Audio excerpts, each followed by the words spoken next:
Hello, I am Angela Wardle and I'm going to talk to you about the evidence for glassworking in Roman Britain. Glassware is often thought to be a luxury product in Roman Britain, and indeed at the time of the conquest in AD 43, imported glass vessels from Italy and Germany were certainly expensive. The invention of glassblowing about 100 years before the Romans arrived in Britain meant that glass vessels could be produced in greater numbers, and they gradually became mass-produced and more commonplace. Glass wasn't always used for vessels. In buildings, there was window glass, and more rarely glass tesserae that highlighted details in a mosaic, such as face details and headdresses. See our household film for window glass. In jewellery, some beads and bangles were made of glass. See both our beads and bracelets films for examples. Glass may have become more affordable and commonplace, but it is still comparatively rare on excavations, in part due to its fragility, but also because glass was regularly recycled. Evidence for the recycling and reworking of glass to make new vessels is now being found throughout the empire, including Roman Britain. The evidence for glass working is particularly strong in Roman London, from where most of my examples are taken. It is important to understand the distinction between glass making, the preparation of new glass from raw materials, and glass working, the working of fresh or recycled glass into vessels and objects. The main ingredients of Roman glass were silica, in the form of sand, soda, which was used as a flux to reduce the melting point of the mixture, and calcium, in the form of lime, which acted as a stabilizer. Primary production sites with large rectangular tank furnaces have been found in the eastern Mediterranean, notably in Egypt, for example at Wadi el-Natron, a source of mineral soda. Iron oxide, an impurity in sand, produces the characteristic blue-green shades of glass seen here. But other minerals were added to give a variety of bright colours, popular in the early 1st century AD. Manganese and antimony were added to produce the clear colourless vessels which became fashionable in the later 1st century. Secondary workshops in towns across the empire depended upon supplies of fresh glass imported in large blocks, which was supplemented by recycled glass in the form of broken vessels and production waste, known as cullet. Broken glass was a valuable commodity, and the Roman poet Martial records that in Rome it was exchanged for sulphur matches. The largest dump of cullet ever found in Roman Britain came from Guildhall Yard in London, close to the site of the amphitheatre. The illustration is part of a large dump from 35 Basinghall Street, close by. There is only limited evidence for the structure of Roman glass furnaces, which are known on the continent only from ground plans. This lamp from Slovenia shows a low domed structure, and this shows an experimental furnace built by David Hill and Mark Taylor, based on archaeological evidence where the glass was melted in crucibles. There is evidence that glassworking was widespread in the Roman world, and large cities such as Rome may have been served by many permanent workshops.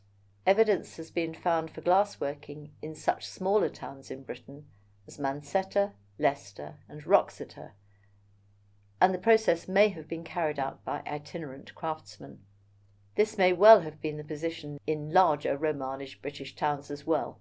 For example, in London, where we now have production waste from over 25 sites, the evidence clusters in different areas at different times, ranging in date from the late 1st to the late 3rd century. So what can one expect to find in a glassworking assemblage? The examples here are taken from London sites, mostly from 35 Basinghall Street, located in the Upper Walbrook Valley, a marshy industrial area on the periphery of the as yet unwalled town in the 2nd century. It lies to the north of the 1st to 2nd century Guildhall Yard cullet dump and is slightly later in date. The site produced over 70 kilograms of broken vessel glass and production waste, and appears to be the debris from a failed furnace when it was abandoned. All the evidence from London suggests that glass was prepared for heating and blowing, not in small crucibles, but in a tank furnace, so called because of its rectangular shape. Such furnaces were built of brick earth and contained a tank made of fired brick and tile, which was suspended over a firebox. The image shows furnace fragments from Moorgate, with molten glass adhering to the surface, and large fragments of tank metal, solidified glass, from the Basinghall furnace shows a straight edge from the side of the tank. Normally, such glass would have been crushed and remelted, but this was discarded when the tank failed. Fragments of tank metal can be of different colours depending upon their position in the tank and the degree of oxidization, but some of the very bright blue glass, seen here, might have been imported fresh glass. This cullet may have been deliberately crushed to prepare it for melting in the furnace. As the cullet was heated within the tank to a working temperature of over 1,000 degrees centigrade, small globules and droplets split off, dropping to the furnace floor. The presence of these droplets suggests that the material is from the furnace itself. At Basinghall, blue-green droplets and colourless examples show that different batches of glass were being melted. Runnels and flows were also produced within the furnace. Threads and trails, some very small, are typical of glassworking waste and are produced at various stages in the process. As they are so fragile, their survival indicates that the waste may have come from the immediate vicinity of the blowing area.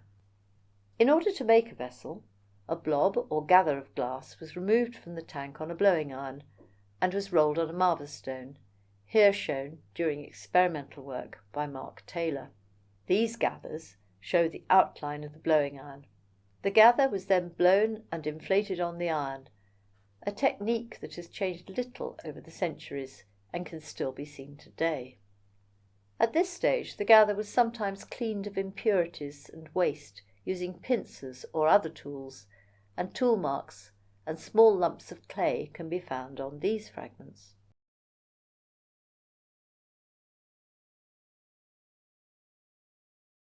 The most significant type of waste, diagnostic of glass vessel production, was the moil, a small cylinder of glass left on the blowing iron after the vessel was detached. Each blown vessel produces one moil. Some moils show chrysal spots, crazing of the glass where it has come into contact with a drop of cold water to help crack the vessel from the iron. At the other end, where the moil was wrapped around the iron, there is a characteristic ridge which makes it possible to identify moils from very small fragments. There is great variation in the sizes of moils, but this appears to reflect the technique of the individual craftsman rather than the type of vessel which was being produced. The moil wraps from Basinghall Street, seen here, show that both blue-green and dark blue vessels were made there. Samples of moils and other waste from the site were analysed in order to establish the origins of the raw materials and to identify different batches of glass used in the production cycle. Such analysis has great potential for future studies. Most of the moils from London are cylindrical, produced in the manufacture of narrow-necked vessels such as phials and jugs, or open vessels with folded rims, but wider lid moils, found at Basinghall Street in colourless glass, come from vessels with wide mouths and cracked-off rims, such as cups and beakers. The lid moil was removed from the vessel when cold. The illustration shows a replica cup made by David Hill and Mark Taylor with its lid moil attached, and another with the moil removed. Excavated lid moils are usually very fragmentary. This complete example comes from an experimental vessel. Such decorated vessels were blown into moulds, as this example of a similar vessel from Cologne shows, and this replica sports cup, showing a chariot race. Square glass bottles were also made by being blown into suitable moulds. Their handles were then applied. Unless a vessel had a simple cracked-off rim, when the lower part was complete, it was fixed at its base to a solid pontil rod by means of a pontil pad, so that the neck could be worked and any handle attached. Pontil pads have been recognised among the production waste, and this example shows staining from the iron rod. This replica cup also shows the mark of the pontil pad. Tooled waste from the attachment of handles has also been found. Pincer marks can be seen on these fragments. Wasters give us more information about the vessels being made in London. This is a heat-distorted collapsed rim, probably from a flask, while this handle, with a large inclusion, has clearly failed quality control. Glass vessel production was an important and widespread industry in the Roman world, and with every discovery of production waste, our knowledge of this industry and its organisation is increasing.